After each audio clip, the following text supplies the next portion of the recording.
Just a quick note here at the beginning of Grounded by the Farm. This month, we're revisiting some of our favorite episodes that get us on topic for Black History Month. We start with Lloyd Johnson here in the St. Louis area, talking about his family's farm, which dates back to 1850s, and Abraham Lincoln was president then. So Mr. Johnson talks to me about some of the various things going on with his farm as a gentleman in his 80s and some of the things he's faced in that time. Thank you. Food is more than just what's on our plate. It's the places where it's grown, it's the people who grow it, and so much more. Join me, Janice Person, your host, on Grounded by the Farm every other week as we talk about the foods we love. Hey everybody, this is Janice, and I told you I was going to get back out on the farm eventually, and wow, today I finally did it. I'm not far from St. Louis. If you've ever been to the area and been to Alton, Illinois, you probably went to Fast Eddie's or downtown. You probably did not come out further where you go past the golf courses, past the cornfields, past the soybean fields. You take a turn or two, and I ended up on Mr. Lloyd Johnson's farm. I met Mr. Johnson in December at the National Black Growers Council. We sat at a all-you-can-eat pie bar, and we had a really good time. And he's now looking at me like I did not tell my wife I had that much dessert on that trip, but it's okay. I'm out here, and I really wanted to talk to Mr. Johnson. Can you tell us a little bit about your farm? I know you're in a transition mode at some point, and how you've been farming. How many years, maybe give people a little bit of clue that you've got a deep amount of experience here. Well, I guess, Ms. Person, to start with, that my great-grandfather bought the farm in 1850, and it has transitioned through generations. Two of his oldest sons, then after he died, and he died pretty young, around 52, I think, years old. And then two of his older sons bought the farm. One of them died a few years later, and the other one continued on. Then their younger brother, which happened then to be my grandfather, bought them out from his mother. After my grandfather and grandfather died, my dad then purchased it from his mother. And after my parents died, we purchased it from the estate. We have been physically here on the farm since 1993. I took over operation of the farm in 1966, but we didn't buy it until after my parents' death. That was in 1993. So the farm is more than a centennial farm. 1850 was a really, really long time ago. But I was here the first day they bought it. So how many generations is that? You're the fifth? I lost count. I'm the fourth. You're the fourth. Yeah. Okay. Fourth generation on this farm. And I would say as many farmers as I've met over the years, I don't know that I've met fourth generation farmers who are also black farmers. Okay. It's not necessarily the stereotype of farmers is not black farmers to begin with. So it's probably not a large number of you guys out there. I know you're in a group for black farmers. That group specifically is farmers that grow row crops, is it? Right. Help me understand what you grow in terms of row crops. Well, in the Midwest here, there's always been not only the row crops, but also probably more animals, included cattle and hogs and poultry and that kind of stuff, than in the South, to my understanding. We here grow mainly corn, soybeans, wheat, hay crops for animals. We don't grow cotton, we don't grow tobacco and those things that are traditional to the South. When I was a kid growing up, a lot of farmers, us included, you had a small patch of sorghum crop, or I should say cane, sugar cane, that you then in the fall processed into sorghum molasses for our own consumption. But it was never a big crop here. Here in our immediate area, there was a period that there was a lot of milo that was grown for feed grain. Yeah. But milo, that was before some of the more sophisticated air circulations of storage facilities, and milo is just difficult to keep, more so than corn. Oh, okay. So because it's small grain, it's close together, and so it's more difficult without aeration to keep. And so milo here is no longer much of a money crop. Just to explain to people who don't know, milo has a head that has round, kind of almost like BBs or something on it, versus kernels of corn that most people can understand what that looks like. So they're much smaller. It's smaller. A big head of them, yes, but they come apart real fast. The seed itself is very small, yep, and as a result, aeration is necessary in order to keep it. Yeah. And that's expensive and so forth, and it doesn't have the same protein value that corn has, so it's just not really necessarily the ideal profitable grain crop right here. How so is that what the greats going back, did they grow row crops too, or did they have diversified farms? Were probably the thing in 1850. When did they start making that shift over? Well, I'm old enough to remember when soybeans became a prominent crop around here. So it was just almost always straight corn. Okay. There wasn't the rotation that you have today with crops, and the intent there was really to grow feed for the livestock. Okay. But soybeans came here prominently in my lifetime. Now, before that, they did, guys raised a lot of what they call cow peas, but that again was a great hay crop for milk cows. Okay. But you just didn't have the rotation then that you have now. There was a lot of wheat, oats, and that kind of stuff that was grown. But the difficulty, again, with those in this immediate area is that they are not the same, they're not an equivalent cash crop for grain. And also here in the springtime, you have an awful lot of weed pressure.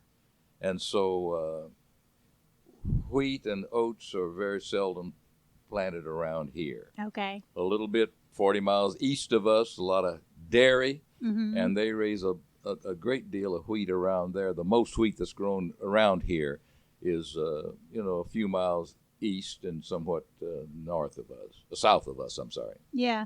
A lot of times we talk about the land people farm based on what's in the area. I had to cross both the Missouri and the Mississippi rivers to get here. So I assume part of this land has been floodplain at some times, but you've got rolling hills. So what's it like, soil-wise and all that kind of stuff? What you got? Well, we're different from those places near the river. We're on secondary creek bottoms. The creek comes out. It doesn't come out and stay like the river does for months and months with the collection there. Because of our hills, because we're on creeks and that kind of stuff, there are occasions that the lowland floods, but the water moves across it and goes on its way, damaging your crops and so forth on the process. But at least it's not standing in water like you have with floods in the river. We have clay hills, but in the bottoms we have pretty deep, dark soil. But it has enough clay content that it holds moisture. I was surprised when I got associated with the National Black Growers, who are predominantly southern row crop farmers, and they have the necessity to irrigate crops, whereas here we have the opposite. We have to tile our fields to get rid of moisture, get rid of water, I should say.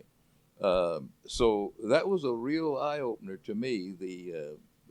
not only the expense but the effort that is involved with irrigation Yeah. that I knew nothing about before being affiliated with the Southern farmers. We typically get pretty good rain around here most of the time when you need it. We can get dry years too, but in the South, it typically is more dry years, so you need a little water. Well, every place has some years that you don't have sufficient rain.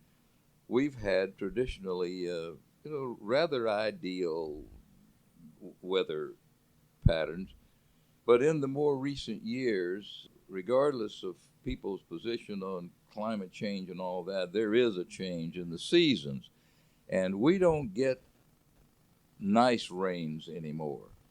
They're hard. And there's no place that can take care of 3, 4, and 5 inch rains overnight. Right. You just nothing can do that. For instance, both of my farms were tiled. I tiled them, but they were tiled. Well, the first one, this home place here, I tiled it in the early 90s, I guess. And at that time, you tiled for 2-inch rains. Well, we don't get 2-inch rains anymore.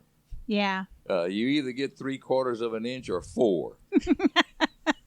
And you got to get that water to go somewhere, or it just sits in the middle of your field. And the catch basins that are engineered for a 2-inch rain won't hold a 4-inch rain. Right. And so I've done a lot of tile repair and a lot of tile additions. Mm-hmm.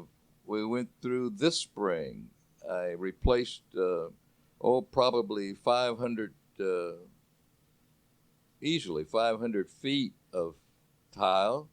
And this fall, when the crops are out, we're going to add another probably 3,000 feet of tile just to accommodate the change in weather. Yeah. So how many crops have you grown?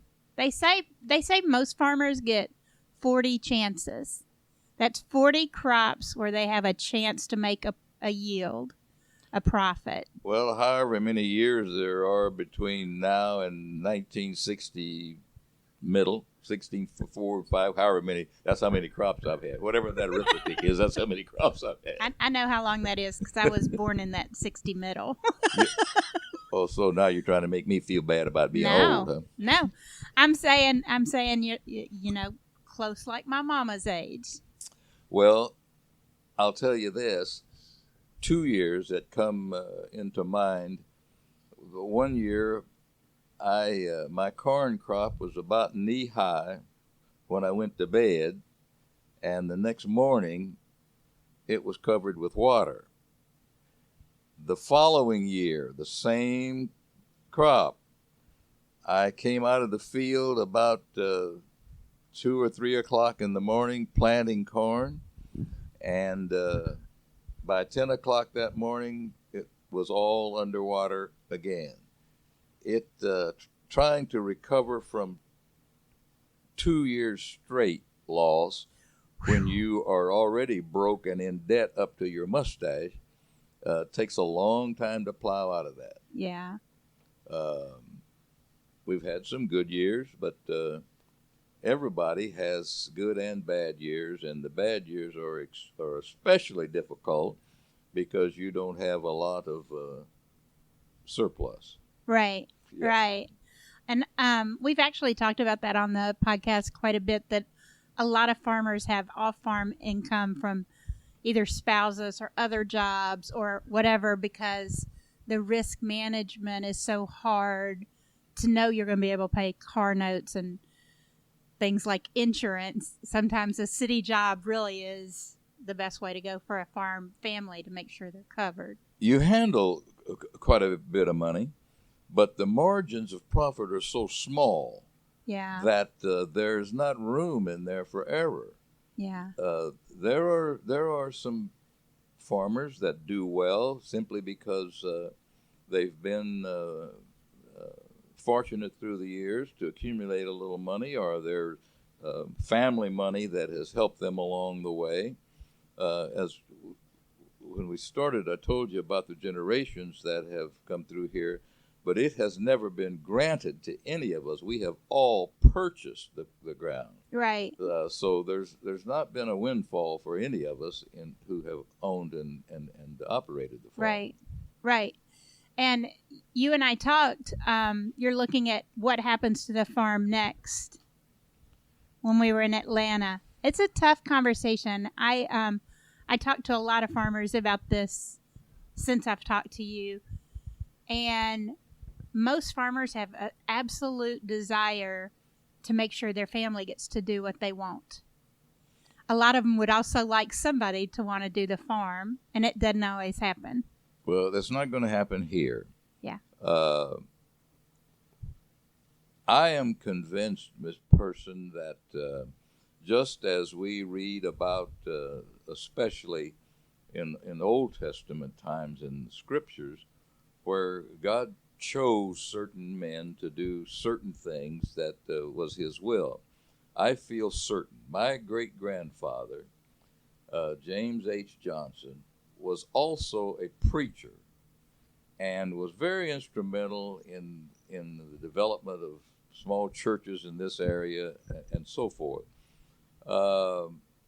In addition to that, he was a harness maker, and so he moved around. Prior to coming here, he moved around where there was a great need for harness makers. He came here immediately from the lead mines over in Missouri. And I am convinced, because of his spiritual commitment with the Lord, that the Lord established a covenant, for lack of a better word, another word, and His blessings have been on this family and this farm ever since. In each case, there was always someone standing by in the family to take over. My great-grandfather had 2 sons who did, my 3 sons who did. My grandfather had my dad, who just naturally came into it. And I never understood until recent years, because there were other career aspirations that I had and had opportunities and so forth, but just never seemed to materialize. And it became apparent to me through the revelation of spiritual insight that I am a part of that deal that the Lord made with my great-grandfather. And this has never been about me. Right. It's been about the covenant. And so it took me practically all my life to come to that realization.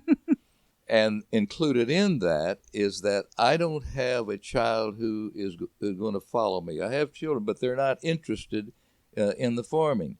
And they would be foolish to give up what they're doing in order to be a broke farmer. So I'm at ease with that. I also think that, again, because this was a part of the covenant and the doing of the Lord, is that I don't think that there was ever anyone else in the lineage that could have dealt with liquidating the farm. I haven't always been there. Yeah. But I am at peace with it now.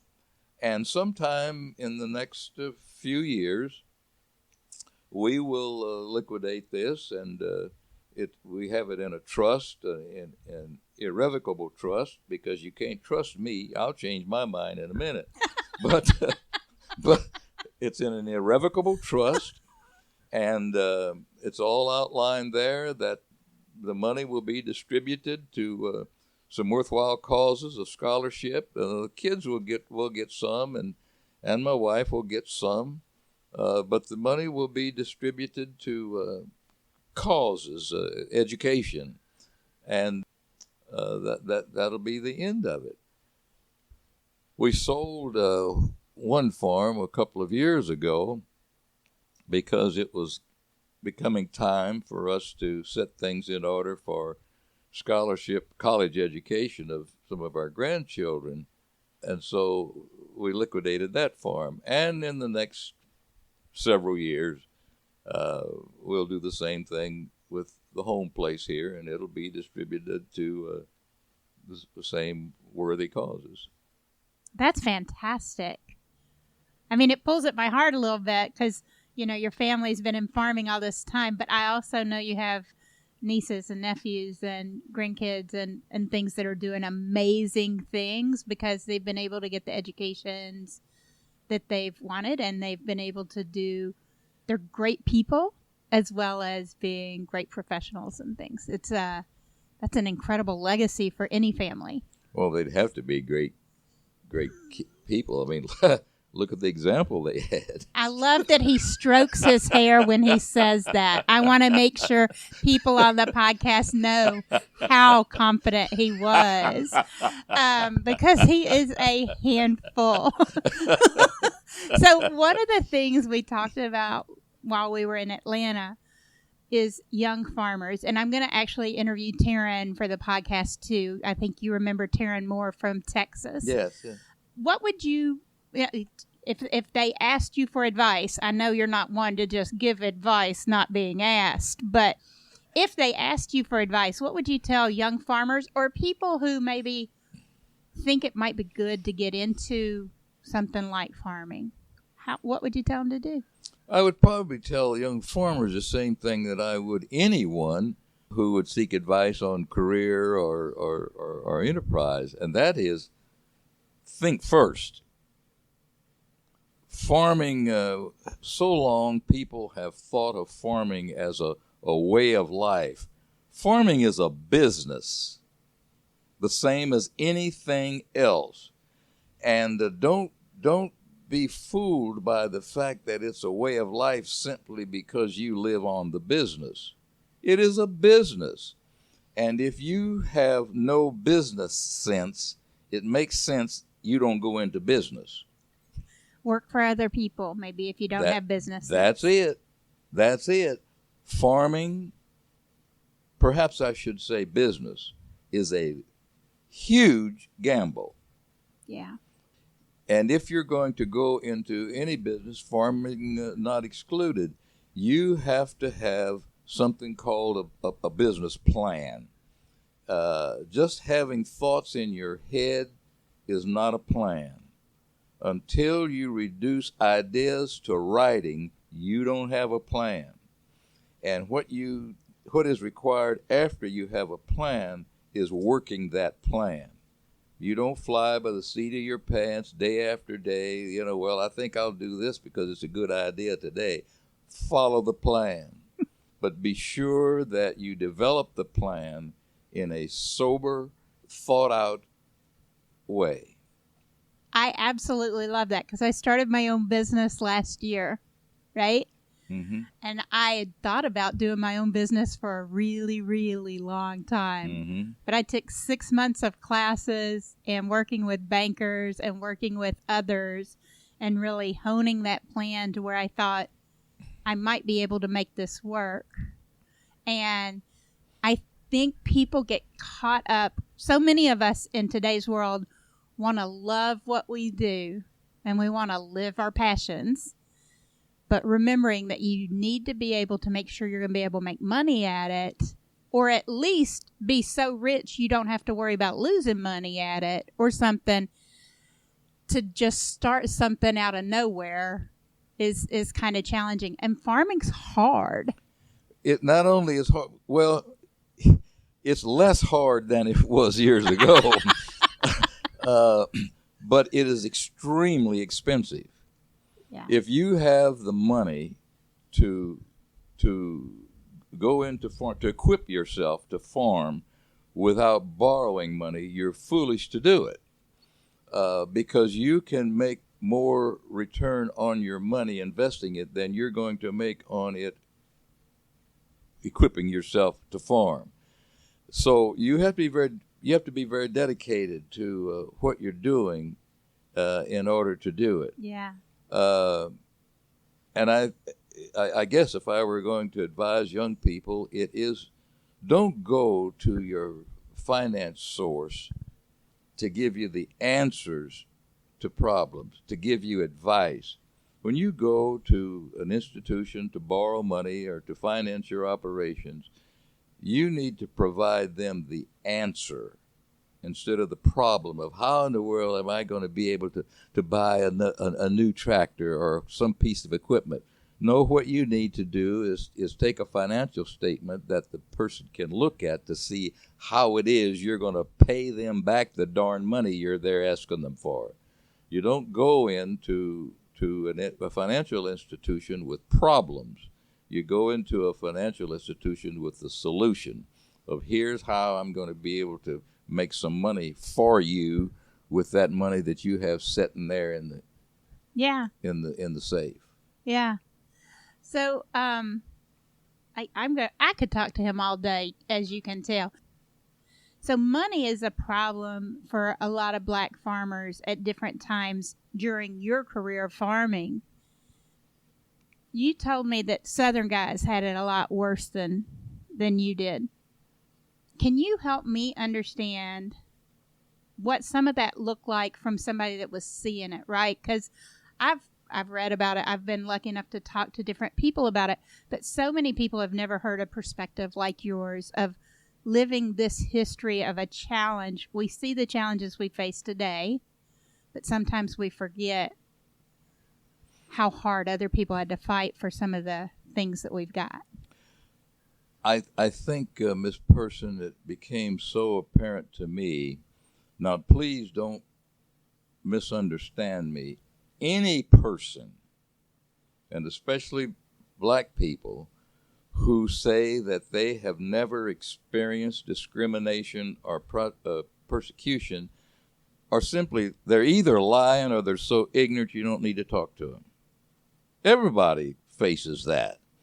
And the important thing is not to be tripped up when you're faced with it. You ought to already know how you're going to address a situation when it appears.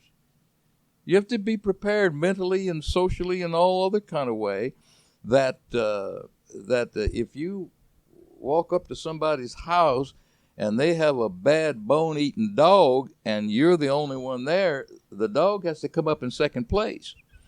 And that you have to do the same thing in business. I think that you have to have the resolve that you're not going to reduce our association based on my race, skin color, or whatever. Everybody ought to be a big enough bad thing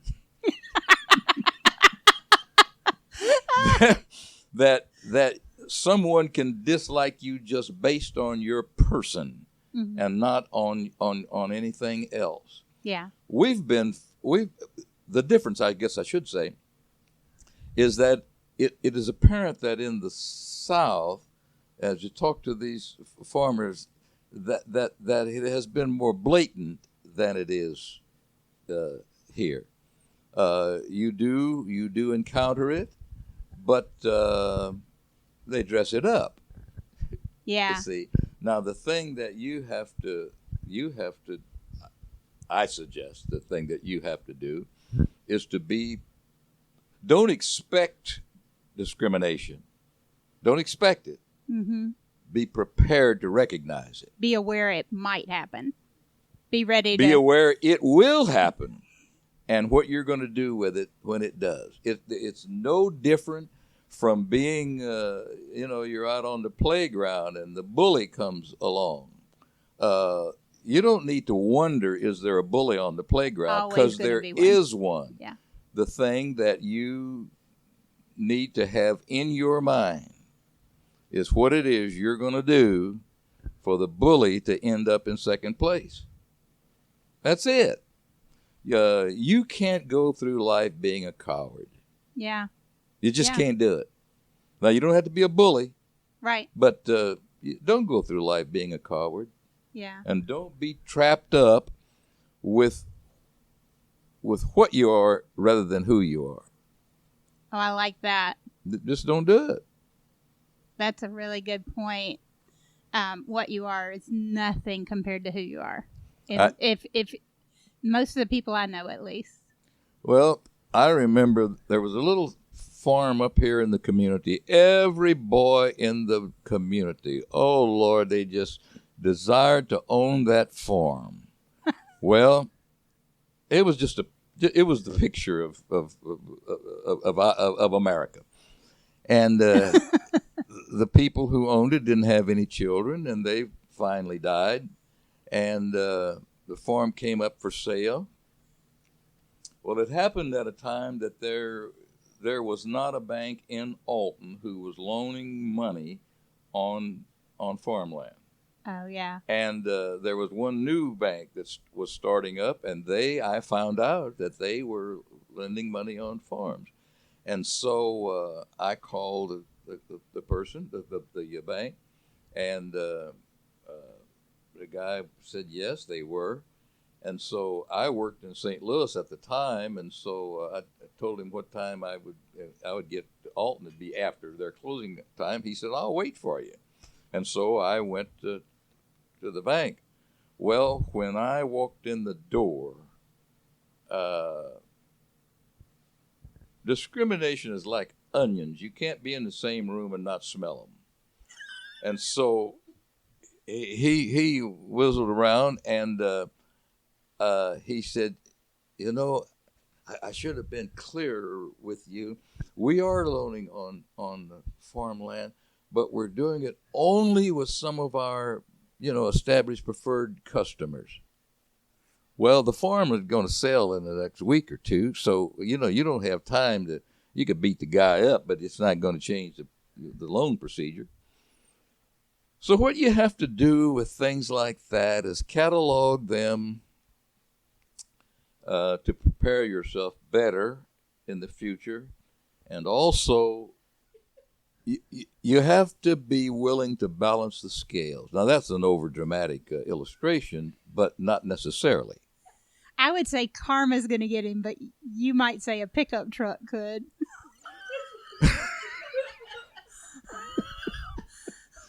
No, I understand. I'll tell you this, Miss Person, just to clarify this. Don't allow people to willingly mistreat you. Just don't do it. Have more respect than that for you. Stand up for yourself. That's it. You may still not get the money if it's a loan or something. But you'll feel better about yourself. But at least you'll feel better about the way it went down in the end. Yep. I absolutely agree. Yep. I agree. It's sort of like you're dancing with someone and you step on their foot.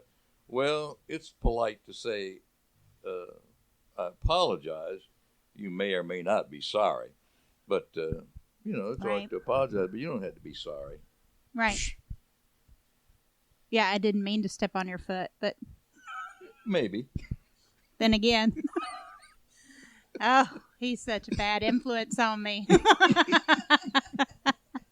So I told you I have quite a few friends of color whose families have been lucky enough to hold on to land. And at a certain time in their family history, not everybody knew how, because systems were created in a way that the system challenged you so much for your family to be able to hold on to land if you were or a black person in the South. Mm-hmm. Those folks don't necessarily know anything about agriculture or anything like that, even how to value the land. Do you have any suggestions on how they might go about figuring that out when they all are aware that there are people out there they can't trust? So how do they start finding people they could trust or information they could trust? I think probably, Miss Person, again, regardless of whether it's farming or any other business, if you find yourself owning some asset in a business, you need to know, first of all, the business. You can't do appropriate transactions of any business unless you know what the business is about.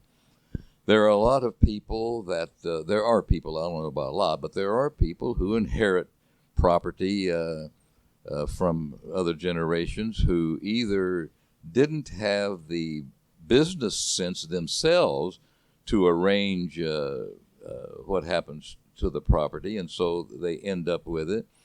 There is absolutely, it's understandable and believable that people can go to town and get a job and make more certain money. I mean, every payday, that money's going to come from a public job, rather than you're sitting there waiting to see, is the weather or the insects or something, the market, going to keep me from having a payday at the end of the crop. Mm-hmm. And so if you have the opportunity and the education and so forth, that you can go to town and get a nice job and live comfortably, I think you have to make some evaluation of your insanity if you don't do that.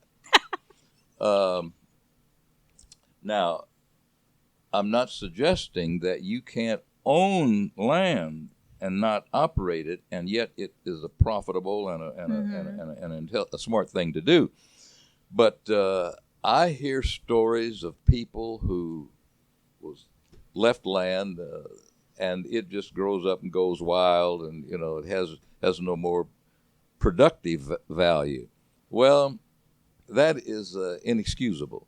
It just simply is inexcusable. Why in the world would you own something that is depreciating in value, all except for a car, all the time? But I think the thing that happens is that the people who continue to do that, they're held on to some, whatever the emotion is, that, that was owned by Grandpa and it's been in the family, so what? If you're not going to do anything with it, then give it up for somebody who is. Because I'll tell you, the value and the creative benefit of land is worth more than the memory of Grandpa. And forestry is an option. There are places that can manage things for you. Yeah. If nothing else, do a lot of research. Read a lot. Don't necessarily count on people that you don't know first. And go talk to people that know things. Yeah. Don't sit there and say, this boy, another 50 years, this ground will be worth so-and-so. No, it won't. No, it won't, because it'll be wild. It'll be woods, or it'll be a swamp. It'll be something else. Yeah. And so you have to make the same decision with those possessions that you do with the inventory in your store. You have to turn it over. Make it productive. Make it make money. Sometimes stories that you hear, it's because there's other brothers and sisters and they have different ideas about. We bought a farm here several years ago now, and there was 80 acres in that piece, and there was another 80 or to 100 acres that separated between that land and development. Mm-hmm. And the developers didn't even come to the sale because the family was two brothers and a sister that owned the land, and they were determined that they weren't going to take less than $10,000 an acre for the land. Well, okay, if there's an auction, your land is worth whatever the last bidder said. That's what it's worth. And so we went to the sale, and happened to be the last bidder, and the brothers said, no sale. The sister said, the hell there ain't a sale. There is a sale unless you guys come up with my share of the money today. Wow. Well, I think that's smart. First place, the ground wasn't worth $10,000 an acre. Yeah. The developers didn't even come to the sale because you got 100 acres or so separating you, so you can't do that. Now, it's more difficult to come to that situation as the sister did if there's no one in the family that has leverage enough to force a sale. Mm-hmm. And so you're just kind of you're kind of caught in a tough spot there unless you can persuade your sucker brothers and sisters to buy you out. Yeah. Yeah. If you're not going to do anything with land, turn it into money. Turn it into money. You see, you can take money and set it aside. You don't even necessarily have to put money to work. Money will never be worth less than it is when you put it in that pouch. Land will. Oh, that's a good point. Land will. You have to make land, always make land work. You're a sucker if you don't make money work, but you have to make land work.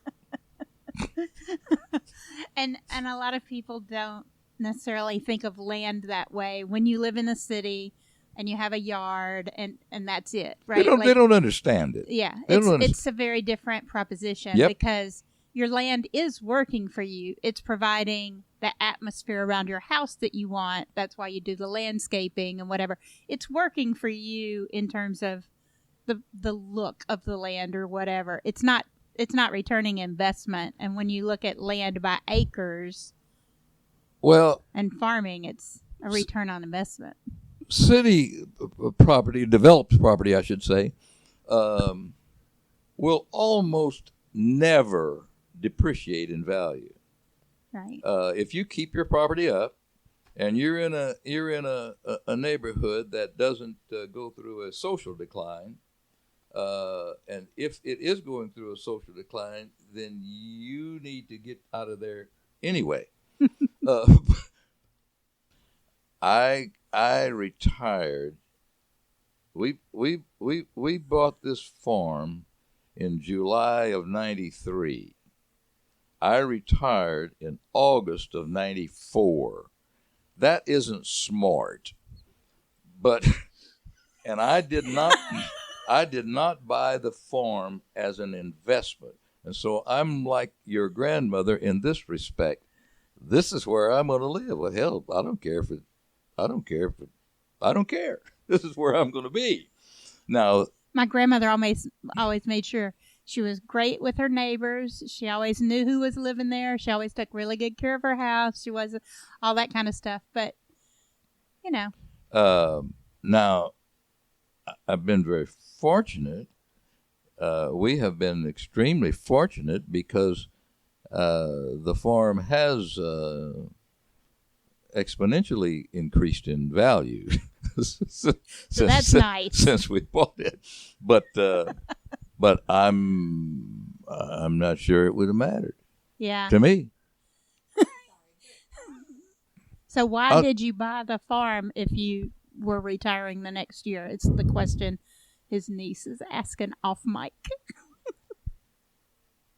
It was a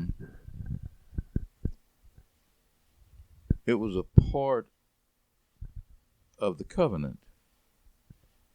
I didn't have a choice. See, I know now that the things that I didn't do as ambitions were the working of the Lord. He had this covenant. He had this plan. And I was the last player in the play. Mm-hmm. It was a compulsion to buy it then. Like you were compelled. No. It was. I thought it was. However, I know now that it wasn't a compulsion of mine. It was a working of the Lord. Okay. Because the things that I've done, Miss Person, don't make sense. They don't make sense. And they darn sure didn't make dollars. But no, other career opportunities, other career preparations, they just never came to fruition. So now one of those other careers is why you sound so good on the microphone. You got a good voice. Oh, say that again, would you? Wow.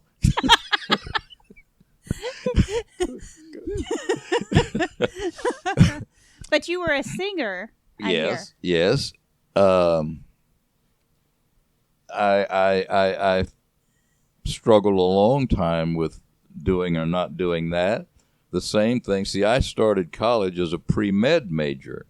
Well, that never worked out. I had injury and lost scholarship and all that American tale that can be told 100 times over. But those were things that I had both the opportunity and the abilities to do, but they just never came to fruition. Well, because it's never been about me, Miss Person. Right. I've not ever been in charge of my life. See, I'm like what's those things you play on the chessboard? Pawns, and don't they call those pawn or whatever they call them? Pawns. Pawns, and that's what people like me are on the Lord's chessboard. You're a pawn, and you get moved to affect the outcome of the game. Yeah. That sounds like you about wrapping that up for me. I hope, because you're just aggravating me. No. Man. So one question a blogger from Atlanta asked me, because I posted a picture of you on my Facebook page. Was it a good picture? It was a really good picture, Okay. and Shayna got it on her phone. Ooh, okay, go ahead. Because I saw it the other day. And I said, who has questions? She wanted to know what you think about Corona and COVID. Where you sit, what's it look like? What's it doing in your community? All those kind of things. Because in Atlanta, it's a very different proposition than being out in farmland. I don't think I personally know anyone who has it. I don't think I do. There's people around that have it, but I don't think I know anybody who has it. The interesting thing to me has been the fact that here this thing comes and there isn't a living soul who knows anything about it. We have the medical community is doing the best they can and they have to do. They're in that business, and so they have to try to figure it out and make some suggestions or instructions to the public of how they think that you can safeguard yourself from it. But we have to go through those things. But you are taking care of your health. Your family's generally taking care of their health. I have a mask in the car and one in the truck. Yeah. And if I'm going I usually get to the door before I remember I don't have it on, and so I have to walk back to the vehicle and get it. The other day I went in a store. I don't remember what store it was now, but anyway, I went in a store, and I hadn't even thought about a mask, and I'm going through the door, and there was a person in there handing them out. Yeah, because you have to wear a mask now. Yeah, he asked me, he said, do you have a mask? I said, oh, expletive. And I turned around to go back to the vehicle to get one. He said, oh, here, I'll give you one. And he gave me one. But I usually, I carry one in the car, one in the truck. Yeah. And so if I'm getting ready to go in, as I said before, usually I get to the door and remember it and have to go back and get it. Yeah. But otherwise. So your dad that you bought the farm from probably lived through the flu, right? I'm just thinking about when my grandmother... My dad was born... My grandmother probably would have remembered the flu, but she may not have ever told him by the questions of the 1918, was it? My dad was born in 1899. He lived through smallpox and everything else that ever since... Yeah, he went through everything. Man, that's a long time ago. It is. It is. But I think this is like on a similar scale to the flu. Well, I'll tell you this, Ms. Person. You see, I remember when the Salk vaccine came out, and polio was a big thing. Yeah. I remember when it was was introduced, yeah. And so I'm sure my dad went through everybody back in that time. They went through probably the smallpox epidemic. I don't know. Yeah. But you either live or you die. You do. There you go. All right. Any parting words of wisdom before I sign off on this podcast? Yes, ma'am. When I was first contacted, my niece, I guess you had talked to her, and then she called me to try to set up this. And I asked her then, what in the expletive is a podcast? And she told me, I still don't know what a podcast is, but I've enjoyed speaking with you sitting here. Do you have a phone, an iPhone or something like that, or do you have a computer? I'm going to show you how to get this podcast. I have. What kind of phone did you say? It ain't no flip phone. It's one of them, one of them big old things. That ain't gonna get it. It's gonna get it. Okay. You're gonna be able to listen to this podcast, and I may be able to. You would be all over it. Although he might have to start his own podcast so he can get all the words of Lloyd Johnson out. Can that sell? Oh, you could make money. Oh yeah. The wise stories of Lloyd Johnson. I'll tell you what I'll do, Miss Person. I'm gonna make a deal with you. Uh-oh. Since you're a journalist, we'll get together and we'll go through whatever this routine is, and if we make any money with it, I'll give you some. Now, see, I also know I always got to look out for myself. Oh, trust me. So we both going to be looking out for ourselves. We'll make a deal, Lloyd, and we're going to have a fair split. We're going to see who brings what to the table, and then we're going to decide what that split looks like. No, just trust me. All right. With that, I think this is over. Sincerely, thank you so much. It's been a pleasure. And there you go. We have wrapped up the first episode back on the farm. We're not going to be able to do all of these out on the farm, but we're hoping to get a couple more in by the end of the year where we actually get out and see people and take some extra photos and things. We will have photos of Mr. Johnson up on the website, so either go to groundedbythefarm.com or just follow the link that's in your show notes. You should be able to get to us quickly that way. Also, don't forget, if you're on Facebook or Instagram, we'd love to see you on social media. One of the things I'd love to hear is, what would you want focused on between now and the end of the year? We're looking at the close of our first season, and wow, I cannot believe we're already getting to the point where we have to think about what else are we going to be able to accomplish. Knowing a lot of farmers are going to get busy in harvest, we're trying to get as many of those as we can lined up and done and in the can and getting ready for closing out the fall and the winter. Thanks so much. We'll talk to you guys later.